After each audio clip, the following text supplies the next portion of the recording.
नहीं मालूम आप लोगों को? मालूम हो तो जोर से बोलिए। भारत का असली मालिक कौन है? बहुत बढ़िया। पूरे देश के आदिवासियों को यह बात पता चल जाना चाहिए कि भारत का असली मालिक आदिवासी है।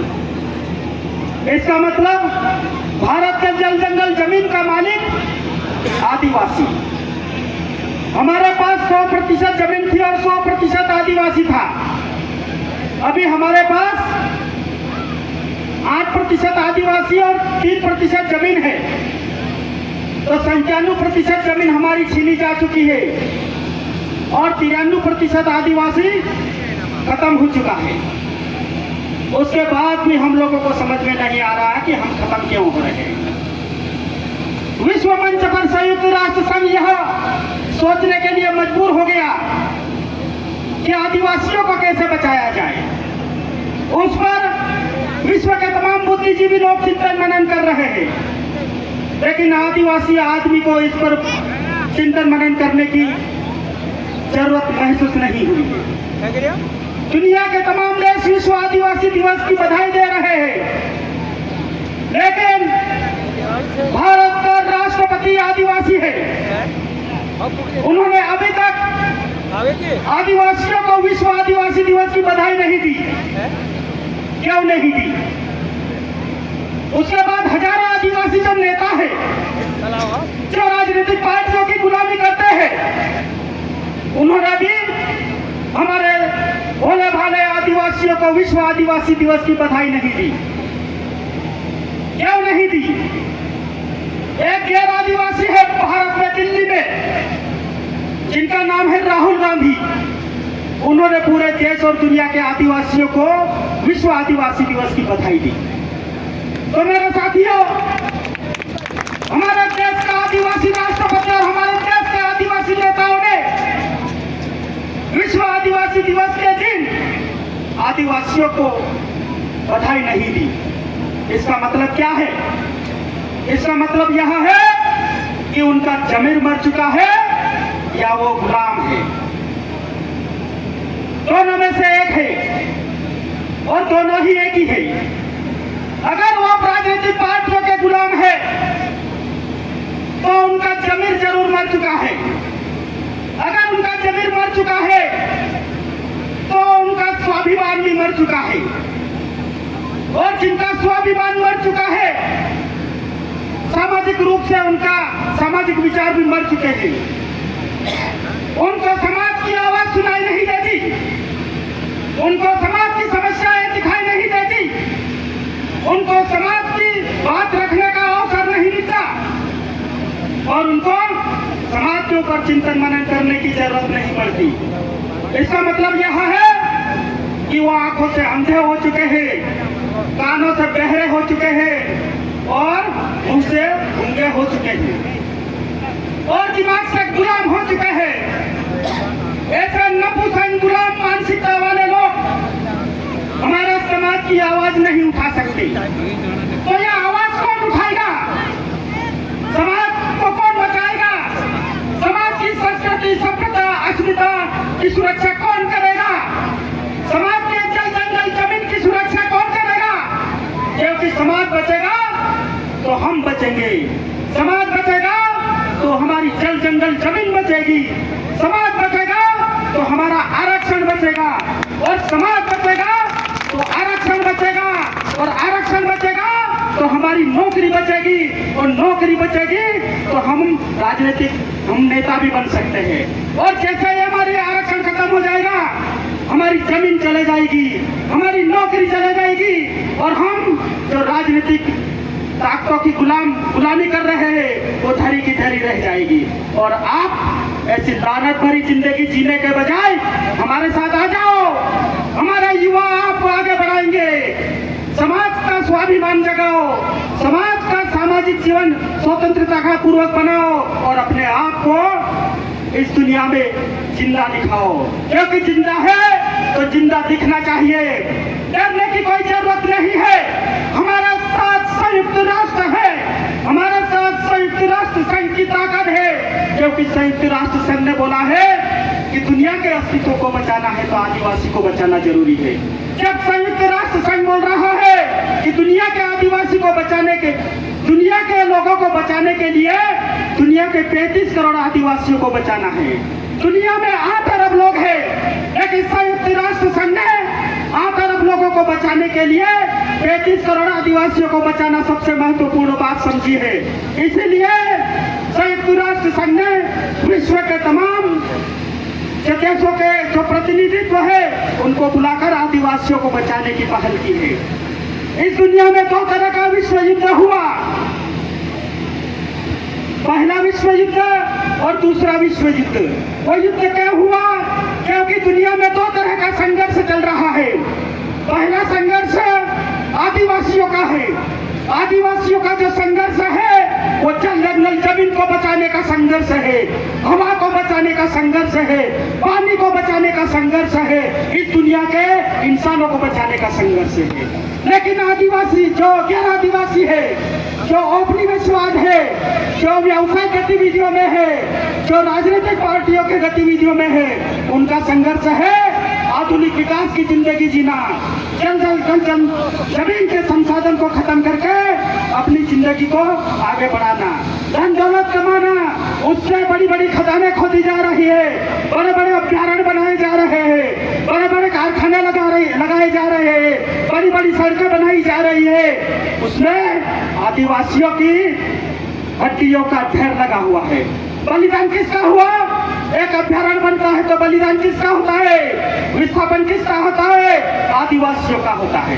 भारत में 12 करोड़ आदिवासी खत्म हो चुके हैं। अमेरिका में रेड इंडियन जो थे उनको 11 करोड़ आदिवासियों की गर्दनें काट दी। ऑस्ट्रेलिया में 4 करोड़ आदिवासियों की गर्दनें काट दी। अफ्रीका महाद्वीप ने 6 करोड़ आदिवासियों को खत्म कर दिया। और पूरी दुनिया की सरकारें और वहां के उद्योगपति, उन सबका एक ही मकसद है, प्राकृतिक संसाधनों को खत्म करो और प्राकृतिक संसाधनों का जो मालिक है उन आदिवासियों को विस्थापित कर दो और उसकी जमीन हड़प लो, उसका जंगल हड़प लो, उसका पानी हड़प लो और उसका व्यवसायीकरण करो। तो आदिवासी कहीं भी जाएगा, उसको विस्थापित कर दो। विस्थापित होने के बाद वो कहाँ कौन सी जिंदगी जीता है किसी को कोई पता नहीं। सरकार चाहती है कि 1 एकड़ के बदले 10 लाख रुपया दे दिया जाए और जिस इलाके में विस्थापन होता है उस इलाके में ढाबे खोल दिए जाए, शराब की दुकान खोल दी जाए, वेश्यावृत्ति का काम शुरू कर दिया जाए, मोटरसाइकिल की दुकान को खोल दी जाए, बाजार बड़ा बड़ा बाजार आ जाए और सुनियोजित तरीके से जो जिंदगी उसकी जिंदगी पुरखों का दी हुई जमीन के बदले जो 10 लाख रुपए मिला है उस 10 लाख रुपए को सुनियोजित तरीके से अपनी जेब में डाल दे और जो आदिवासी मजदूर है उसको और मजदूर बनाने के लिए मजबूर कर दिया जाए। ऐसा हर देश की सरकार सोच रही है और ऐसा हर देश की सरकार कर रही है। जहाँ देखो वहाँ आदिवासियों का विस्थापन, जहाँ देखो वहाँ आदिवासियों पे अत्याचार। तो आदिवासियों की आवाज कौन उठाएगा? आदिवासियों की आवाज कौन उठाएगा? जो हमारे नेता है वो आदिवासी की आवाज नहीं उठा सकते। जो हमारे कर्मचारी अधिकारी है वो जब तक नौकरी में है हमारे समाज की आवाज नहीं उठा सकते। हमारे समाज की लड़ाई कौन लड़ेगा? आप जैसे युवाओं को लड़ना पड़ेगा। तो आप जैसे युवाओं को लड़ने के लिए आपके अंदर सामाजिक विचार लाना पड़ेगा। जब आपके अंदर सामाजिक विचार आएंगे तो आपके अंदर सामाजिक संगठन बनेगा, सामाजिक क्रांति आएगी, सामाजिक उद्बोधन होगा और उसके बाद आप सामाजिक लड़ाई लड़ोगे। तभी आपका स्वाभिमान जगेगा, तभी आप समाज को स्वतंत्र कर पाओगे। तो संयुक्त राष्ट्र संघ ने 1945 में जो विश्व युद्ध के कारण जो देश बर्बाद हुए थे, तो 1945 में संयुक्त राष्ट्र संघ ने 24 दिसंबर को संयुक्त राष्ट्र संघ का गठन किया और उसी के साथ में एक विश्व बैंक की स्थापना की, ताकि जिन जिन देशों में बर्बादी हुई है, जिन जिन देशों में आधुनिक विकास करना है, उन देशों का आर्थिक विकास किया जाए, उन देशों के आदिवासियों का विकास किया जाए। तो विश्व बैंक से कर्जा दिया गया, पूरी दुनिया में आधुनिक विकास शुरू हुआ। जो राष्ट्र गरीब थे, जो राष्ट्र आदिवासी राष्ट्र थे, आपको मालूम है या नहीं मालूम है, इस धरती पे 70% भूभाग पे आदिवासियों का मालिकाना अधिकार है। अफ्रीका महाद्वीप में 100% आदिवासी, ऑस्ट्रेलिया में 100% आदिवासी, एशिया महाद्वीप में 100% आदिवासी। लेकिन जब से बाहरी देशों का भारत में आकर नागरिकता हासिल करने की कवायद शुरू हुई, तब से आदिवासियों के सामने बड़ी बड़ी समस्याएं वो पैदा हो गई, और ऐसी समस्याएं कि उसकी जिंदगी दांव पे लग गई है। जब आदिवासी को ऐसा लगता है कि उसके जीने के संसाधन छीने गए हैं और जीने के संसाधन छीने गए हैं, वो आगे जिंदगी की लड़ाई नहीं लड़ सकता है, तभी वो रोड पे आंदोलन के लिए निकलता है। अभी 10 साल पहले हमारे इंदिरा सागर बांध में 25 दिन तक आदिवासी वहां पर छाती तक पानी में डूबा रहा और अपने शरीर को सड़ाया। तो वो कोई विश्व रिकॉर्ड बनाने के लिए नहीं था, वो कोई पेपर में खबर छपवाने के लिए नहीं था, वो कोई ओलंपिक गोल्ड मेडल के लिए नहीं था, वो केवल अपनी आने वाली संतान के लिए उस जमीन के टुकड़े को बचाना चाह रही थी जिससे उस दुनिया का अस्तित्व चलता है। लेकिन हमारे देश के नेताओं ने, उनको हमारे देश की सरकारों ने, हमारे देश के अधिकारियों ने, हमारे देश के वन विभाग के अधिकारियों ने, हमारे देश के पुलिस प्रशासन ने वो धरती को, जल जंगल जमीन को बचाने के लिए जो लड़ाई लड़ रहे थे, उन आदिवासियों के ऊपर लाठियां बरसाई जा रही थी। उन आदिवासियों को लाठियों से उनकी ऐसी हड्डी तोड़ी जा रही थी, ऐसी हड्डी तोड़ी जाती है कि वो अपनी आवाज फिर से बुलंद नहीं कर सकता। उसके साथ पीढ़ी तक उस इतिहास को दोहराते हुए किसी भी प्रकार के अन्याय के खिलाफ खड़े होने की ताकत उनमें नहीं आ सकती। वो ताकत लाना है हमारे समाज को, वो ताकत लाने के लिए पूरे विश्व का जो मंच है संयुक्त राष्ट्र संघ, वो आदिवासियों को जगाने के लिए विश्व आदिवासी का गठन किया। पहली बैठक 9 अगस्त 1982 को हुई थी। उसके बाद में दूसरी बैठक 1993 में हुई थी, और 1993 में यह घोषित किया गया था कि 1993 का जो वर्ष है वो आदिवासी वर्ष घोषित किया गया था। उसके बाद में 1994 से 2014 और 2014 से 2024 तक विश्व आदिवासी वर्ष घोषित किया गया, ताकि विश्व मंच पर इन 20 सालों में आदिवासियों का विकास किया जाए, आदिवासियों का विस्थापन रोका जाए, आदिवासियों की जनसंख्या को रोका जाए, आदिवासी की जनसंख्या को नियंत्रित किया जाए, आदिवासी के अस्तित्व को बचाया जाए, आदिवासी के सभ्यता संस्कृति को बचाया जाए। उसलिए पूरी दुनिया के लोग चिंतन मनन कर रहे हैं, लेकिन हम लोग उस विश्व आदिवासी दिवस के महत्व को नहीं समझ सकते। तो संयुक्त राष्ट्र संघ ने पहला अधिवेशन 1994 को किया था जिनेवा में, जहां पर हमारे भारत के प्रतिनिधि के रूप में हमारे मध्य प्रदेश के गजानन दादा ने हमारे समाज को, हमारे देश के आदिवासियों का प्रतिनिधित्व करके हमारे समाज का गौरव बढ़ाया था। वहां पर गजानन दादा ने भारत में आदिवासी है, आदिवासी विद्यमान है, आदिवासी भारत में है और आदिवासी मूल मालिक है, यह सबूत देकर आया थे। और इनके साथ में जो दूसरे लोग गए थे, उन्होंने कहा था कि भारत में आदिवासी नहीं रहते। अभी 2019 में 19 के पहले भारत के प्रधानमंत्री नरेंद्र मोदी ने संयुक्त राष्ट्र संघ में मोदी की सरकार ने संयुक्त राष्ट्र संघ में जो रिपोर्ट भेजी, उसमें कहा गया कि भारत में आदिवासी नहीं रहता, भारत में जनजाति के लोग रहते हैं, भारत में आदिवासी नहीं रहता है। जबकि भारत भूमि पर आदिवासियों के भरोसे इस देश की सरकार चल रही है, आपकी जमीन के भरोसे इस देश की सरकार चल रही है। आदिवासियों के मेहनत से पकाया हुए अनाज से इस देश के लोगों का जीवन चल रहा है, इस देश की दुकानें चल रही है।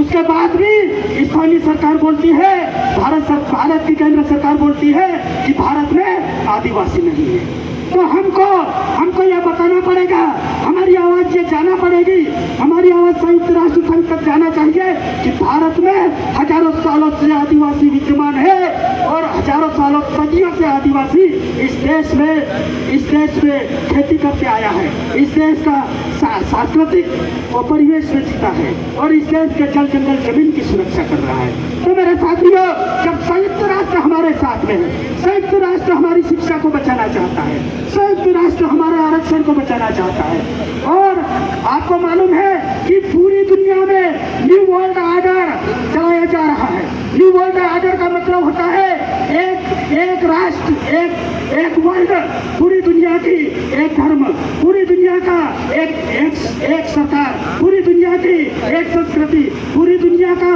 एक धर्म और पूरी दुनिया की एक शिक्षा और पूरी दुनिया की एक भाषा। तो पूरी दुनिया की भाषा को एक भाषा में लाना चाहते हैं आप। मुझे जो समझ में आया है कि आपको सबको अंग्रेजी सीखना अनिवार्य है, क्योंकि पूरी दुनिया की जो राष्ट्रभाषा होगी वो अंग्रेजी होगी। लेकिन संयुक्त राष्ट्र संघ ने यह घोषणा की कि दुनिया के 5000 आदिवासी समुदाय है, भारत में 642 आदिवासी समुदाय है और पूरी दुनिया में 5000 आदिवासी समुदाय है। तो 5000 आदिवासी जो समुदाय है उनको 7,000 सांस्कृतिक समुदाय में आदिवासी विभाजित है। और संथाल, भील, भिलाला, बारेला, ऐसा पूरी धरती पर 7,000 आदिवासी है और 7,000 प्रकार की संस्कृति है, 7,000 प्रकार के आदिवासियों के खान पान, जीवन शैली और उनकी व्यवस्था है। तो संयुक्त राष्ट्र संघ ने कहा न्यू वर्ल्ड ऑर्डर के तहत पूरी दुनिया में एक भाषा होगी, लेकिन 2024 से 2034 तक, यानी आने वाले 10 साल तक, ये मैं आपको मालूम नहीं होगा, ये मैं आपको बता दूं कि आने वाले 10 साल तक पूरी दुनिया में जो आदिवासियों की भाषा है, जो 7,000 भाषाएं हैं, उन भाषाओं को बचाने के लिए, उन भाषाओं की सुरक्षा के लिए पूरी दुनिया के जो संगठन बना हुआ है उन्होंने 2024 से 2034 तक आदिवासी भाषा का दशक घोषित किया है। तो मेरे साथियों, जब संयुक्त राष्ट्र संघ ने हमारी मातृभाषा को बचाने का काम किया है, संयुक्त राष्ट्र संघ ने हमारी मातृभाषा को बचाने का प्रयास किया है, तो हम लोग हमारी मातृभाषा क्यों नहीं बचा सकते? हम लोग हमारी मातृभाषा में हमारे बच्चे, बीवी बच्चे और हमारे साथियों से बात क्यों नहीं करते? जब हम समाज में जाते हैं, अपने अनपढ़ माँ बाप से हिंदी में बात करते हैं, बेशर्मो अपने माँ बाप से आप हिंदी में बात करते हैं, अपने भाइयों से हिंदी में बात करते हैं, अपने बच्चों को हिंदी सिखाते हैं और दूसरी भाषा सिखाते हैं, लेकिन हमारी मातृभाषा नहीं सिखाते। क्योंकि दुनिया में पूरी कोई भी शिक्षा हासिल हो सकती है, किसी भी तालीम को हासिल कर सकते हैं, लेकिन ये मातृभाषा अगर हमारे घर से बाहर हो गई तो दुनिया की कोई भी ताकत उसे बाहर अपने घर में नहीं ला सकती, अपने समाज में नहीं ला सकती। तो हमारे समाज का अस्तित्व के लिए हमारी मातृभाषा को बचाओ और हमारे जल